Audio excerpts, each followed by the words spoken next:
Hello, আসসালামু আলাইকুম বন্ধুরা। আপনারা সকলে কেমন আছেন? I always fine. তো আমি আপনাদের মাঝে নতুন একটা গল্প নিয়ে আসলাম। গল্পটার নাম হলো তুমি ফুলের মালা। তো বন্ধুরা, কথা না বলে গল্পটা শুরু করা যাক। মিলি, এই মিলি, এদিকে তাকাও। তুমি এখনো কাঁদছো? তোমাকে বলছি না একদম কাঁদবে না তুমি। এই তো আমি আমি আছি তোমার পাশে। ওঠো, এবার উঠে চোখ মুছো। মিলি এক ঝটকায় বিছানা থেকে উঠলো। চোখটা মুছে ঘড়ির দিকে তাকিয়ে দেখলো ভোর 4টা বাজে। বিছানার পাশে রাখা টেবিলের উপর থেকে জলের বোতলটা হাতে একটু জল খেয়ে আবার শুয়ে পড়লো। বিগত 1.5 বছর ধরে এই স্বপ্ন মিলির রাতের সঙ্গী। সকালে সূর্যের আলো কাচের জানলা ভেদ করে মুখে এসে পড়তেই মিলির ঘুম ভাঙল। ঘড়ির দিকে তাকিয়ে ওর মাথায় হাত। এত বেলা হয়ে গেল, কখন সব কাজ ছাড়বো আর কখন দোকান খুলবো বলে তাড়াতাড়ি বিছানা গোছাতে লাগলো। দরজা খুলে বাইরে আসতেই দেখলো ওর সামনে এক কাপ গরম গরম চা নিয়ে দাঁড়িয়ে আছেন এক ব্যক্তি। ওনার নাম স্বামীর বিশ্বাস। চা দেখে মিলি বুঝতে বাকি থাকলো না যে বাড়ির সব কাজ কমপ্লিট। সমীর বাবু সব কাজ ছেড়ে চা নিয়ে হাজির। বাবা, তোমাকে কতবার বলছি তুমি বাড়ি কাজ করবে না? তোমার বয়স হয়েছে, তুমি তো আমাকে ডাকতে পারতে। রাগ দেখে মিলি বলল। সমীর বাবু মেয়ের রাগ ভাঙাতে, আচ্ছা বাবা, ভুল হয়ে গেছে, এই শেষবার আর হবে না, প্রমিস। এই বলে তুমি কতবার প্রমিস ভেঙেছো বলো তো? আর করবো না বললাম তো। এবার চাটা খেয়ে নে, তোর জন্য এত কষ্ট করে বানিয়েছি আমি নিজে হাতে।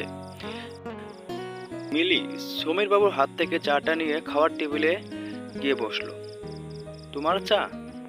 এই তো বলে সমীর বাবু খাওয়ার টেবিলে উপর রাখা এক কাপ চা নিয়ে মিলির পাশের চেয়ারে বসলেন। আসলে সারাদিন যা খাটাখাটনি যায় তার উপর দিয়ে তাই করা, সকালে তোকে ডাকতে ইচ্ছা করে না রে মা। মিলির মাথায় হাত বুলিয়ে বললেন। কিন্তু তাই বলে তুমি কাজ করবে, এটা আমি কি করে মেনে নেব বলো? আজ মা থাকলে এখানে এটা মেনে নিত? মেয়ের কথায় সমীরবাবু আবেগে হয়ে পড়েছিলেন। আসলে মেয়েটা বড্ড ভালোবাসে ওনাকে। আবেগ কাটিয়ে, ঠিক আছে, হয়েছে হয়েছে, আর জ্ঞান দিতে হবে না, আমি গিয়ে দোকান খুলছি, তুই তাড়াতাড়ি স্নান করে আসোই। আচ্ছা ঠিক আছে, তুমি সাবধানে যাবে বলে মিলিয়ে চাটা শেষ করে স্নানে গেল। আর সমীরবাবু দোকানের উদ্দেশ্যে বেরিয়ে পড়লেন। বাড়ি থেকে প্রায় 20 মিনিট হাঁটার পথে কালিকাপুর বাজারে সমীরবাবুর একটি ছোট্ট ইমিটেশনের দোকান আছে। দোকানটা মোটামুটি যা চলে তা বাড়ির ভাড়া আর ব্যবসার খরচ মিটিয়ে বাবা মেয়ের দুটোর পেট চলে যায় কোনো মতে। দোকানটা অবশ্যই ওনার নিজস্ব। সমীরবাবুর এই কালিকাপুর গ্রামে প্রায় 1 বছরের মতো। একটা গ্রাম হলেও শহরের থেকে কোনো অংশে কম না। সমীর বাবুর বন্ধু সুলভ ব্যবহারের জন্য এই 1 বছরের মধ্যে গ্রামে বেশ পরিচিতি ওনার। খুব খোলা মনের মানুষ উনি। মিলিকেও গ্রামের প্রায় সবাই খুব ভালোবাসে। মেয়েটা খুব ধীর, নম্র, মৃতভাষী আর একটু চাপা স্বভাবের।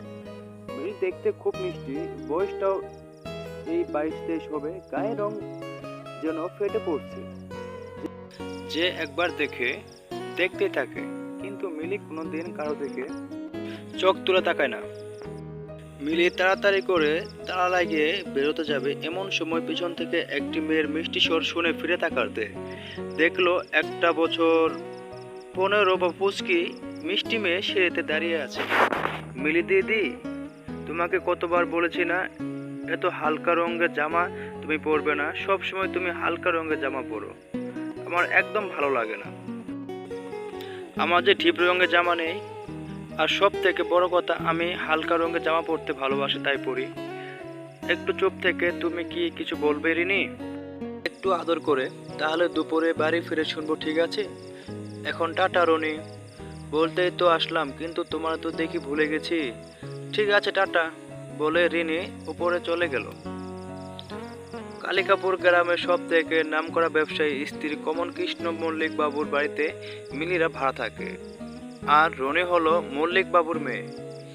ওনার একটা ছেলেও আছে যে বিদেশে ডাক্তারি পড়তে গিয়েছে। মল্লিক বাবু খুবই ভালো মানুষ, কিন্তু মল্লিক বাবুর স্ত্রী অনিমা দেবী এমনিতেই ভালো, কিন্তু সাংস্কৃতিক এবং অভিজাত্যের দিক দিয়ে খুবই গোঁড়া প্রকৃতির মানুষ। ওনারা মিলিকে খুব ভালোবাসে আর সমীর বাবুকে খুব সম্মান করে। কিন্তু মল্লিক বাবুর একটা বিধবা বোন আছে বাড়িতে, নাম মিমলা। তিনি একদম মিলাকে সহ্য করতে পারে না।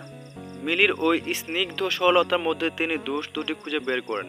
ওই বাড়িতে আরও একজন আছে যে মিলির খুব কাছের, বিমলা দেবীর ভাসুর জি রাধিকা। মেয়েটি সুন্দরী নয়, কিন্তু তবু মুখে একটা সরলতার ছাপ তাকে বেশ আকর্ষণীয় করে।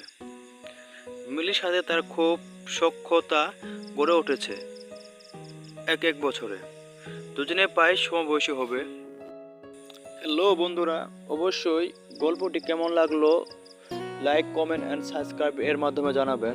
আর পরবর্তী পূর্বের জন্য অবশ্যই অপেক্ষা করবেন। ধন্যবাদ।